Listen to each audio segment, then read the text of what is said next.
Hello everyone, welcome to T affairs. तो 20 फरवरी 2026 का daily current affairs जो किसी भी एग्ज़ाम के लिए बहुत इम्पोर्टेंट है। और आज के वीडियो से एक सवाल तो पक्का आएंगे।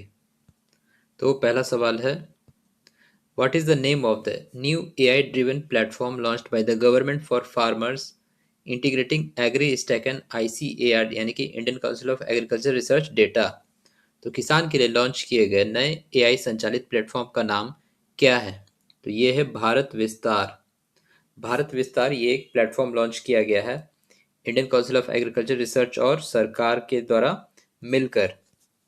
ठीक है, to consolidate farm related data on a unified platform. तो एक प्लेटफॉर्म बना है जिसपे सभी डेटा को एकत्रित किया जाएगा, जो कि है farm related.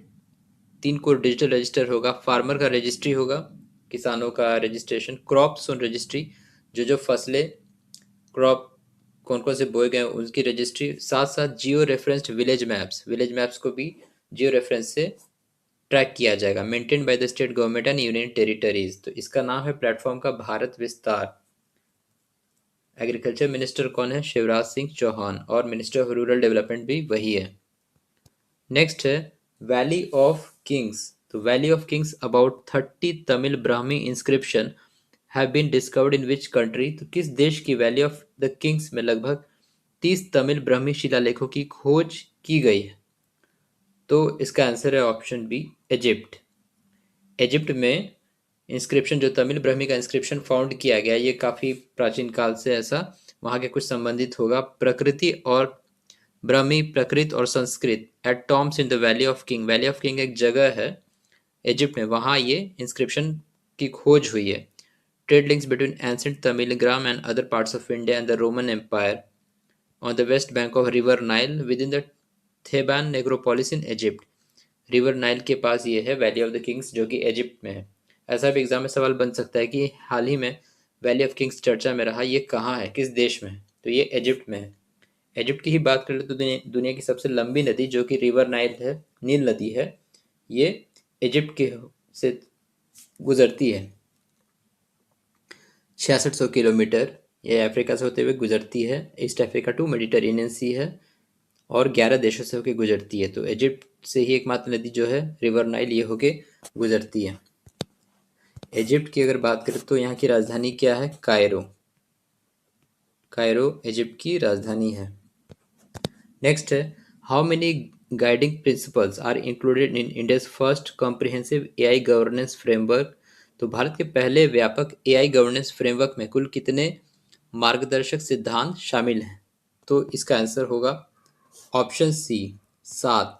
Total seven total 7 governance framework है। As part of India AI mission, trust is the foundation पहला है, पीपल फर्स्ट दूसरा है, इनोवेशन ओवर रिस्ट्रेंट तीसरा है, फेयरनेस एंड इक्विटी चौथा, अकाउंटेबिलिटी पांचवा, अंडरस्टैंडिंग बाय डिजाइन सेफ्टी छठा और रेजिलेंस एंड सस्टेनेबिलिटी सातवां है। तो ये 7 हैं, फ्रेमवर्क हैं। एआई गवर्नेंस फ्रेमवर्क में 7 गाइडिंग प्रिंसिपल्स हैं। अभी एआई इंडिया इम्पैक्ट समिट चल रहा है, तो वो काफ़ी चर्चाओं में है, तो 20 फरवरी तक वो चलेगा। नेक्स्ट है, what is the name of the digital architecture launch to integrate AI solutions across the national education ecosystem. तो डिजिटल आर्किटेक्चर का नाम क्या है जो पूरे देश में शिक्षा तंत्र में एआई समाधानों को एकीकृत करेगा? इसका आंसर है option D, Bharat edu AI stack. Bharat edu AI stack जो कि है, ये मिनिस्टर ऑफ एजुकेशन के द्वारा इसको डिजिटल आर्किटेक्चर लॉन्च किया गया, टीचर्स के लिए, स्टूडेंट्स के लिए, न्यू एजुकेशन इकोसिस्टम के लिए डेवलप करने के लिए। MOU exchange between IIT Bombay and Columbia University to establish a centre of AI for manufacturing at IIT Bombay. तो एक एमओयू एक्सचेंज किया गया है आईआईटी बॉम्बे और कोलंबिया यूनिवर्सिटी के बीच।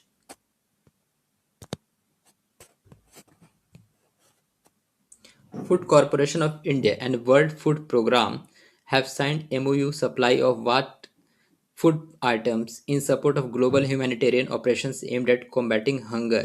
तो वर्ल्ड फूड प्रोग्राम और फूड कॉरपोरेशन ऑफ इंडिया के बीच कौन सा एमओयू साइन किया गया है ताकि वो एफसीआई भारत की तरफ से देगा ग्लोबल ह्यूमैनिटेरियन सपोर्ट के लिए? तो इसका आंसर है ऑप्शन बी, राइस। चावल दिया जाएगा Food Corporation of India World Food Programme को। वर्ल्ड फूड प्रोग्राम जो कि रोम में है, 1961 में इसकी स्थापना हुई थी और नोबेल प्राइज इसने जीता था 2020 में। एक समूह को ऑर्गेनाइजेशन है वर्ल्ड फूड प्रोग्राम, उसने 2020 में नोबेल पीस प्राइज जीता था। तो भारत की तरफ से राइस दिया जाएगा for humanitarian support for to combating hunger. तो बहुत सारे देशों में काम करता है वर्ल्ड फूड प्रोग्राम हंगर को कॉम्बैट करने के लिए, ख़त्म करने के लिए। तो ये था 20 फरवरी का डेली करंट अफेयर्स। आप प्लेलिस्ट में जाके सभी डेली वीडियोस फरवरी के वीकली करंट अफेयर्स देख सकते हैं।